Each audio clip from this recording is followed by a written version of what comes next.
చాలా గర్వించదగ్గ విషయము. గత 5 ఏళ్ల నుంచి నేను చూస్తున్నాను. దీనికి మార్గదర్శిగా పాల్గొనే లక్ష్మీకాంత్ గుప్తా గారు అందరూ ఉండి సపోర్ట్ తీసుకొని సోషల్ కానీ ట్రస్ట్ మెంబర్లను అందరినీ సపోర్ట్ తీసుకొని ఇంత మంచిగా ఈ కళ్యాణ మండపం తీర్చిదిద్దారు. ఇప్పుడు ఫంక్షన్స్ కూడా జరుగుతున్నాయి. 6 నెలల నుంచి ఫంక్షన్స్ కూడా జరుగుతున్నాయి. కొద్దిగా దూరం ఉండడం వల్ల కొంచెం లేట్ అయింది. ఇప్పుడు ఇక్కడ కూడా ఎంతో జనాభా పెరిగిపోయింది. ఇప్పుడు ఇంకా ఈ ఫంక్షన్స్ అనేవి జరుగుతూ ఉంటాయి. అంతేకాకుండా ఈరోజు విశిష్టమైన కార్యక్రమం ఏంటంటే వాసవి సినిమా సమితి ట్రస్ట్ ద్వారా ఈ సినిమా సమితి ట్రస్ట్ స్థాపించి సమాజంలో వైశ్య సమాజంలో 4 పర్సన్స్కి స్కాలర్షిప్ ప్రోగ్రాం పెట్టడం అనేది చాలా ఉత్తమమైన విషయము. ఈరోజు విశిష్టమైన కార్యక్రమం అది. ఎంతోమంది మన కమ్యూనిటీనే కాకుండా ఎంతో కమ్యూనిటీస్లో డబ్బులు లేకుండా చదువుకోకుండా ఉన్న విద్యార్థులు ఎంతోమంది ఉన్నారు. వాళ్లకు ఎంకరేజ్ చేయాలనే ఉద్దేశంతో ఈ స్కాలర్షిప్లను మొదలుపెట్టారు. చాలా సంతోషం. ఈ సందర్భంగా 2 విషయాలు చెప్పదలుచుకున్నాను. ఆర్థిక వనరులు లేకుండా గత సంవత్సరం నుంచి కొత్తగా ఎన్నికైన ఆర్యవైశ్య గ్రాడ్యుయేట్ అసోసియేషన్ మరియు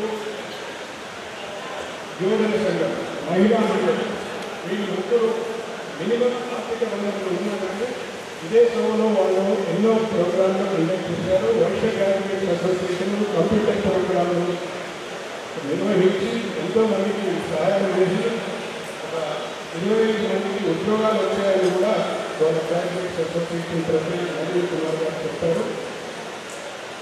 గత ఎన్నో ఏళ్ల నుంచి ఇదే తోలో ఆర్యవైశ్య వాసవి యువజన సంఘం మరియు వాసవ మహిళా సంఘం కూడా ఎన్నో ఇటువంటి కార్యక్రమాలు చేస్తున్నారు. ప్రతి నెల వృద్ధులకు పింఛను కార్యక్రమాలు చేస్తున్నారు. ఇటువంటివి చేస్తేనే మనకు రికగ్నిషన్ వస్తుంది. ఎంతమంది సహాయం చేసిన వాళ్ళంటే మనకు అనుగ్రహంగా వస్తుంది. ఇటువంటి దానికి అన్ని సంఘాలు ముందుకు రావాలని ఆశిస్తూ ఈ సేవ ఇతర ట్రస్ట్ సభ్యులందరికీ ఇక్కడికి విచ్చేసినటువంటి పుర ప్రముఖులందరికీ స్వాగతం, సుస్వాగతం. ఈరోజు వాసవి సేవా సమితి యొక్క ముఖ్య ఉద్దేశం ఏంటంటే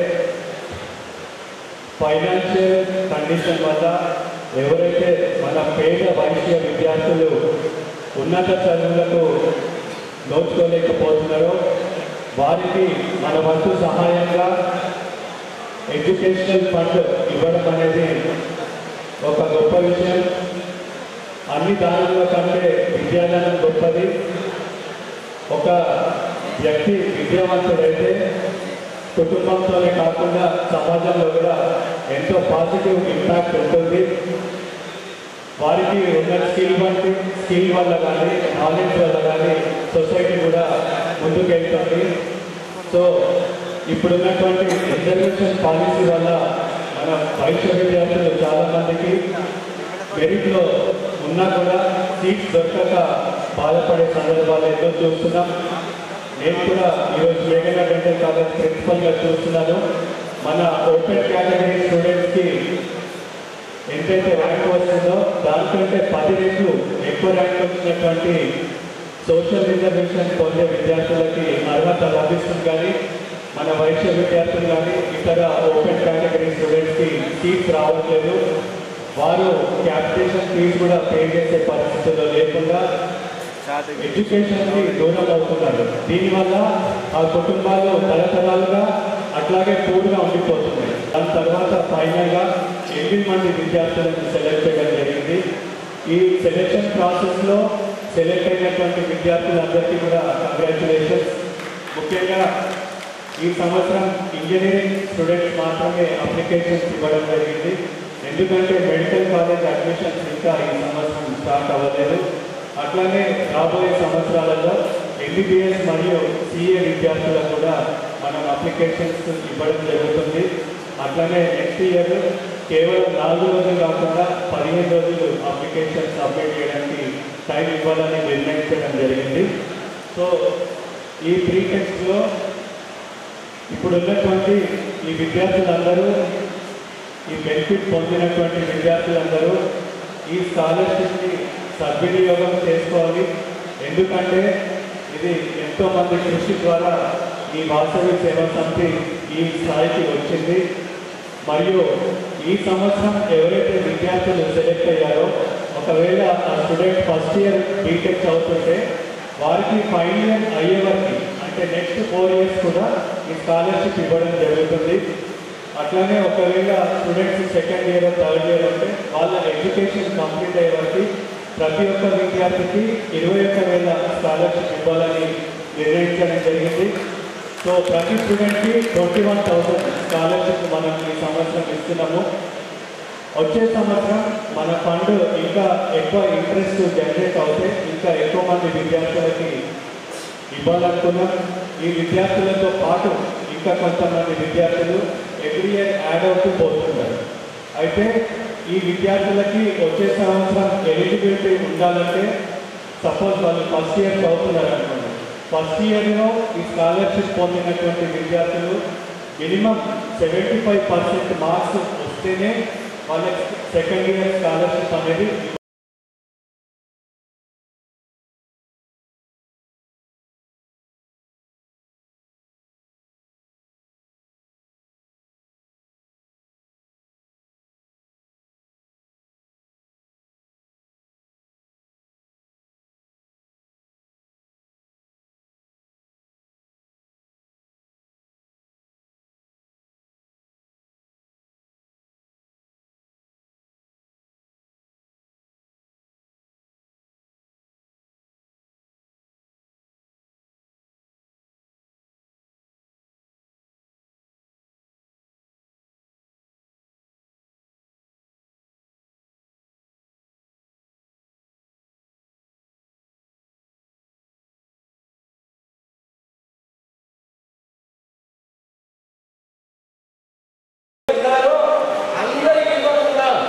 కొందరికి సెలెక్ట్ చేసి ఇవ్వడం అంటే మామూలు మాట కాదు. ఫస్ట్ ఇయర్ తప్పకుండా డబ్బులు కావాలి. డబ్బులు అయితే డబ్బులు వస్తాయి. డబ్బులు వచ్చినాక దుర్వినియోగం రావద్దు. ఆ డబ్బులు దుర్వినియోగం అందరూ ట్రస్ట్, గౌరవ ట్రస్ట్ సభ్యులు అందరూ కూడా వాళ్ళ విద్యార్థులకు మంచి కావాలనే సదుద్దేశంతో వాళ్ళు ఇచ్చినందుకు ఇంకొకసారి కూడా వాళ్ళకు చేతులకి నమస్కరిస్తున్నాను. అయితే ఇది దుర్వినియోగం కాకుండా కట్టుదిట్టమైన ఏర్పాటు చేశాం. ఐటీజీ కింద సద్వినియోగం చేసుకోవాల్సిందిగా మీ స్టూడెంట్స్ కానీ మీ తల్లిదండ్రులు కానీ నేను విజ్ఞప్తి తెలియజేస్తున్నా. ఈ రోజు మార్కులు ఏవైతే ఉన్నాయో ఆ మార్కుల ప్రకారం ఇంకా అప్పు కావాలి కానీ ఇంకా డిగ్రేడ్ కావద్దు. మీరు ఎప్పుడైతే ఇంకా తక్కువ స్థాయికి వెళ్ళిపోతారో, ఇప్పుడు 8 మంది కూడా నేను చెప్తున్నాను, ఇప్పుడు 21,000 రూపాయలు మాత్రమే మనం ఆర్థిక సహాయం చేయగలిగే స్థితిలో ఉన్నాం. ఆ ఆర్థిక సహాయాన్ని మాత్రం చేశాం. దాంట్లో ఏమాత్రం దాపరికం లేదు. మళ్ళీ సంవత్సరము ఒకవేళ మా నిజామాబాద్ పట్టణంలోని రైతులందరూ కూడా ముందరికి వచ్చినట్టుంటే ఈ యొక్క సమస్యను ఇంకా పైకి తీసుకుపోవాల్సిన ఆవశ్యకత ఎంతైనా ఉంది. ఇంకా 8 మంది కాదు, ఇంకా 50 మంది కూడా విధవాళ్ళు ఉన్నారు. విధవాళ్ళు లేవని కాదు, ఆ ఆర్థిక అవసరాలు ఉన్నాయి. ఆర్థిక అవసరాలు లేవని కాదు, ఆర్థిక అవసరాలను తీర్చడానికి ఏదో మాతో అయిన చిన్న కార్యక్రమాన్ని మాత్రమే చేస్తున్నామని చెప్పి అనుకుంటున్నాను. అయితే ఫ్యూచర్లో సమస్య యొక్క ఉద్దేశం ఏంటి అని చెప్పంటే, మనం కూడా కాలేజీ నిర్మించుకున్న తర్వాత కాలేజీ నిర్మించుకోవాలి అని చెప్పి అంటే మాటలు కాదు, అందరూ చేయిస్తేనే కాలేజీ నిర్మించుకోవాల్సిన అవసరం వస్తుంది. దానికి ప్లేస్ కావాలి, డబ్బులు కావాలి, దుర్వినియోగం కావద్దు. ఆ విద్యార్థులకు సక్రమంగా చదువు చెప్పే విధంగా ఆ పాఠశాల ఆ కాలేజీను సరిదిద్దాలి. దానికి కొంచెం టైం పడుతుంది. కానీ నాది కానీ ఎమ్మెల్యే గారిని కానీ దీన్ని ఇంకా పై ఆనందంగా చాలా మా డాడీ ఎంతైనా నాకు ఆర్థిక సహాయానికి సంబంధించి దొరికింది. మా ఫ్యామిలీ నుంచి నాకు దొరకలేదు.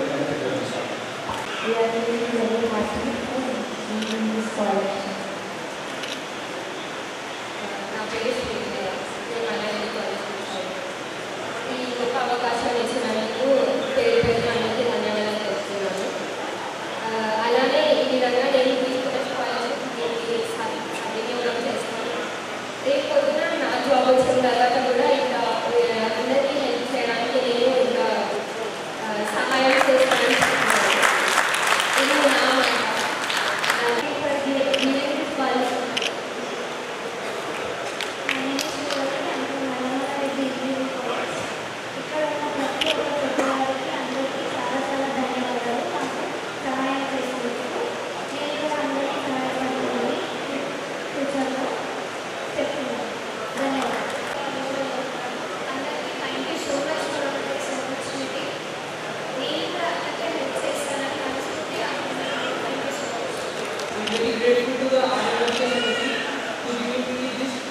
scholarship. It is very happy to see this. Now we use for my future life. And I also appreciate to all the members which helping me to grow in my life.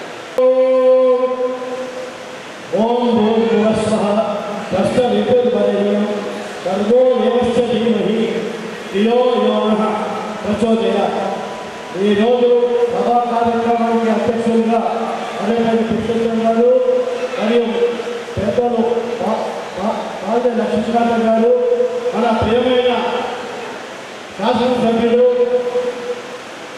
మన దంతా సూర్యనారాయణ గుప్తా గారికి, దేశ పెద్దలకు, ముందున్న trust సభ్యులకు, ఆహ్వానితులకు అందరికీ కూడా మంచి స్వాగతం చెప్తూ ఎక్కువ సమయం తీసుకోక ఈ సేవా సమితి వారు ఏదైతే మంచి ఉద్దేశంతో పెట్టారో దాన్ని సహకరించిన ట్రస్ట్ సభ్యులకు మరియు ఎవరైతే విద్యార్థులు లాభం పొందారో వారు దీనిని చూసుకొని వారి జీవితంలో ఒక మంచి డిటర్మినెంట్ అయి ఒక గోల్ పెట్టుకొని దాన్ని సాధించాలని అమ్మవారి ఆశీస్సులు వాళ్ళందరిపై ఉండాలని కోరుతూ ధన్యవాదాలు. महेश्वर भगवान की, सरस्वती माता की जय श्री राम। ఈనాటి శ్రీ వాసవి సేవా సమితి ట్రస్ట్ ఆధ్వర్యంలో పేద ఆర్యవైశ్య విద్యార్థులకు స్కాలర్షిప్ కార్యక్రమానికి మొట్టమొదటి స్కాలర్షిప్ ఈ కార్యక్రమానికి అధ్యక్షత వహిస్తున్న శ్రీ అమర్పల్లి పురుషోత్తమ్ గారికి, ప్రత్యేక ఆహ్వానిత వేదిక మీద ప్రత్యేక ఆహ్వానితులు కొండ వీరశేఖర్ గుప్తా గారికి, పార్స్ విజయ్ కుమార్ గారికి, ముక్క దేవేంద్ర గుప్తా గారికి, డాక్టర్ ముక్క వినోద్ గుప్తా గారికి, సంపత్ గారికి, ఉపరంత గోవిందయ్య గారికి, విశ్వనాథ శ్రీనివాస్ గుప్తా గారికి, భూమిపల్లి మల్లయ్య గారికి, బ్రహ్మంపల్లి బాలరాజ్ గారికి మరియు వేదిక వేదిక పెద్దలకు, వేదిక ముందున్న ఆర్యవైశ్య సోదర సోదరిమణులకు, ట్రస్ట్ సభ్యులకు మరియు ఈరోజు స్కాలర్షిప్ పొందుతున్న విద్యార్థులకు, వారి తల్లిదండ్రులకు, వారి కుటుంబ సభ్యులందరికీ కూడా నా యొక్క నమస్కారాలు. ఈ కార్యక్రమానికి 11:30 రమ్మంటే ఒక గంట లేట్ రావడం జరిగింది. కారణం ముఖ్యమైన ప్రెసిడెంట్ తెలంగాణ యూనివర్సిటీ అంటేనే గుర్తుకొచ్చేది పొట్టి శ్రీరాములు గారి పేరు. పొట్టి శ్రీరాములు గారు ఒక రాష్ట్రానికి నాయకుడు కాదు, ఒక రాష్ట్రానికి చెందిన వ్యక్తి కాదు. స్వతంత్రంలో గాంధీ గారితో పాల్గొని స్వతంత్ర పోరాటం గురించి పోరాటం చేసిన మహా మనిషి పొట్టి శ్రీరాములు గారు. ఈరోజు ఆ పేరు యూనివర్సిటీ పేరు మార్చి సురవరం సుధాకర్ రెడ్డి పేరు పెట్టడం జరిగింది. దాన్ని నేను మంచి పునరాలోచన చేసి పేరు మార్చాలని ఈరోజు ప్రెసిడెంట్ పెట్టినాం. ఇక రెండవది, మన అందరి పేదల నాయకుడు నరేంద్ర మోడీ గారి జన్మదిన సందర్భంగా 15 రోజుల సేవా కార్యక్రమాల్లో, అంటే మన 17 సెప్టెంబర్ నుండి నరేంద్ర మోడీ గారి జన్మదినం నుంచి గాంధీ జయంతి వరకు రోజు సేవా కార్యక్రమంలో భాగంగా ఈరోజు పేదలకు శ్రద్ధ పట్టడం జరిగింది. అందుకే కొంచెం లేట్ అయ్యిందని నేను అందరూ కూడా నేను తెలియజేస్తాను. చక్కని కార్యక్రమం నిరుపేద విద్యార్థులకు భవిష్యత్తులో ఇంకా ఉన్నత శిఖరాలను ఎదగాలని ప్రస్తుతం మీరు చేస్తున్న ఈ హెల్ప్ని ప్రస్తుతం అందరికీ కూడా ఈ సందర్భంగా నేను ప్రత్యేకమైన ధన్యవాదాలు కృతజ్ఞతలు చెప్తాను. ముఖ్యంగా సోదరుడు ఆరోగ్యం చూసుకుంటూ మాట్లాడుతూ ఇంకా ఈ ట్రస్ట్ దినదినాభివృద్ధి చెందాలని ఇంకా ట్రస్ట్లో సభ్యులు ఇంకా చేరి ఇంకా ఎక్కువ మంది విద్యార్థులకు హెల్ప్ చేసే విధంగా ఆర్యవైశ్య పట్టణంలో ఉన్న పెద్దలందరూ కూడా ఆయన కోరడం జరిగింది. నేను కూడా కోరుతా ఉన్నాను. ఎందుకంటే తెలంగాణలోనే నిజామాబాద్ జిల్లా ఒక ప్రత్యేకమైన స్థానం ఉంది.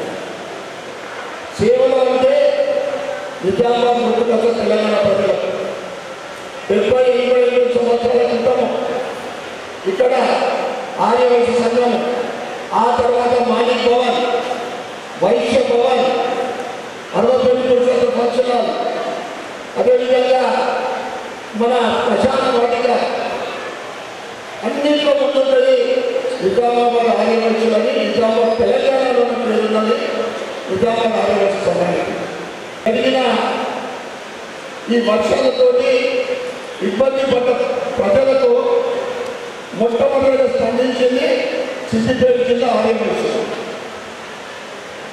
నేను ఒకటే కోరుతా ఉన్నా, నిజామాబాద్లో ఉన్న ఆర్యవైశ్యులందరూ కూడా మీరు సేవ అంటేనే ఆర్యవైశ్యులు.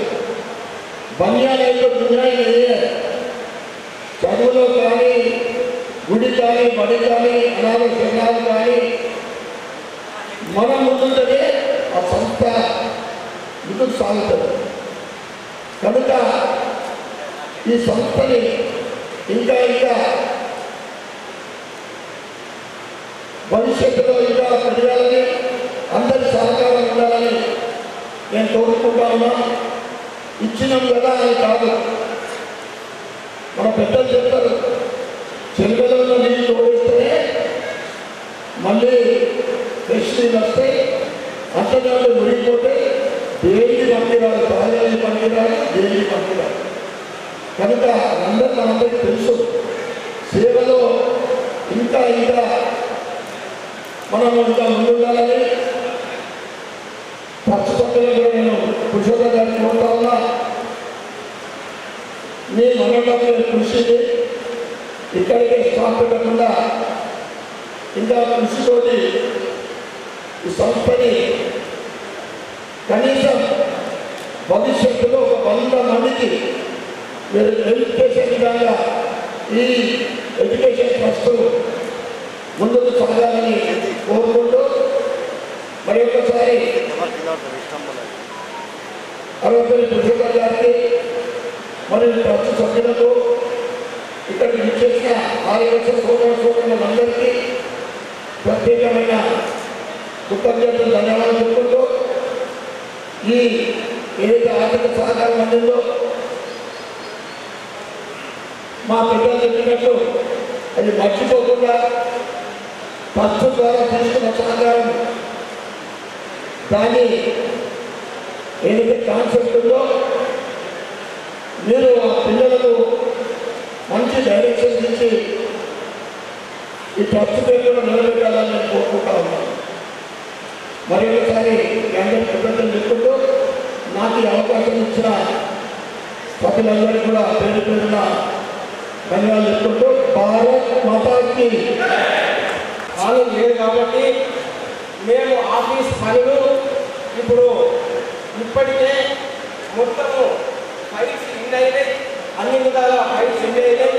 మాకు కంపల్సరీ అకామిడేషన్ కావాలి కాబట్టి మనకు నిజామాబాద్ పట్టణంలో అన్ని సంఘాలు ఉన్నాయి. మన పెద్ద సంఘం కూడా ఉంది. పెద్ద సంఘంలో మనం అందరి ప్రోగ్రాంతో మంచి అకామిడేషన్ అక్కడ ఉంది. ఫంక్షన్ చేసుకోవడానికి కానీ, మనం ఏదైనా మీటింగ్ పెట్టుకోవడానికి హాల్ ఇవ్వలేదు కాబట్టి దయచేసి ఏ సమావేశంకైనా కానీ హాల్ నెంబర్ 2 చాలా పెద్ద ఉంది. దాదాపు 200 మంది అక్కడ 200 మందితో ఫంక్షన్ చేసుకోవచ్చు, లేదా సమావేశాలు ఏర్పాటు చేసుకోవచ్చు. దయచేసి మీరు అక్కడ సమావేశాలు కానీ ఇంకేదైనా కార్యక్రమాలు కానీ అక్కడ చేసుకోవాలని నేను ఇంకొక 6-7 నెలల మట్టుకు ఉంటాను. 6-7 నెలల మట్టుకు మీ ప్రతి కార్యక్రమం అక్కడ చేయొచ్చు. మీరే కాక ఆర్యవైశ్యుల ఏ సమాజాలైనా ఏ సంస్థలైనా కానీ అక్కడ అవకాశం ఇస్తున్నాం. చేసుకోవచ్చు. ఫ్రీ, నో ఛార్జెస్ ఉంటాయి. మరొక ఏంటంటే కరెంట్ బిల్ మాత్రమే ఒకటి ఉంటుంది, అంతే తప్ప వేరే ఏమి ఉండవు. దయచేసి ఎవరైనా సంఘాన్ని యూజ్ చేసుకోవచ్చు, అది మన అంతర్ సంఘం. దయచేసి ఈ విషయాన్ని అధ్యక్షుడు పురుషోత్తం గారు గ్రహించాలని కోరుకుంటున్నాను. ఎనీ టైం చాలా వీలైతే మీ ఒక బీమా అక్కడ పెట్టుకోవచ్చు. ఇక ఉన్నాయి ఒకటి రెండు గదులు అంటే ఎవరైనా స్టే చేస్తే దానికి మంచాలని మేము చేయాలనుకున్నాం. మరి ఇంకోటి ఏంటంటే అక్కడ కళ్యాణాలు ప్రతి నెల ఏదో ఒక కార్యక్రమం ఉంటుంది, వారికి బెడ్ అవి సౌకర్యాల వరకు ఒక 2 రోజులు అలాట్మెంట్ చేసుకున్నాం. వారికి కూడా ఇవ్వడం జరుగుతుంది. కాబట్టి అన్నిదా భావించి సపరేట్గా రూమ్ ఇవ్వడం జరగదు. ఖచ్చితంగా మీరు అక్కడ బీరో పెట్టుకోవచ్చు, బీరో మొత్తం లాక్ చేసుకోవచ్చు. దయచేసి అన్నిదా భావించాలని కోరుకుంటున్నాను.